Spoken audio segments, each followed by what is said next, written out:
L'augmentation des populations en Afrique est extrêmement rapide. Le doublement des populations en Afrique se fait en 28 ans, en moyenne.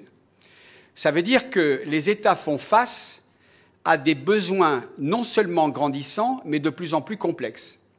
On parle de réduction de la pauvreté et de réduction de la faim. Évidemment, le problème de population apparaît majeur et immédiat.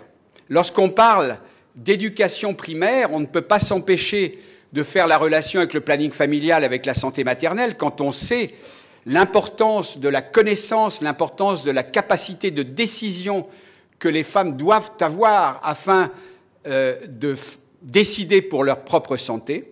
Et donc l'éducation est un facteur fondamental.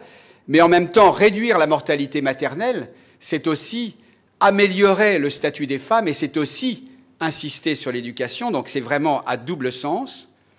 Pour l'objectif du millénaire numéro 3, il est évident que la santé maternelle joue un rôle majeur. Quand on parle de genre, la plus grande inégalité de genre, la plus grande inégalité en santé est celle que les femmes subissent lorsqu'elles meurent lors d'une grossesse ou lors d'un accouchement.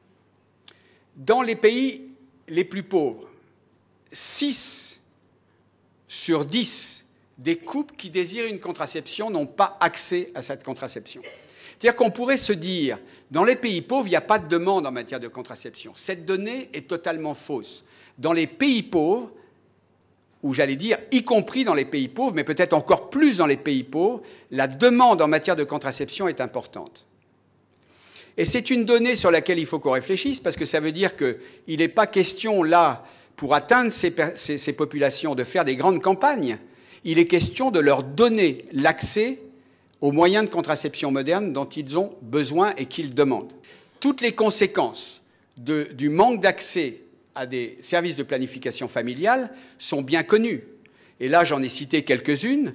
Les grossesses non désirées, avec tout ce que ça entraîne comme risque de mortalité et de morbidité, non seulement pour la mère, mais aussi pour l'enfant. Et on sait très bien quels sont les risques pour l'enfant, en particulier de maltraitance et de mortalité ou de morbidité, lorsque les grossesses ne sont pas désirées.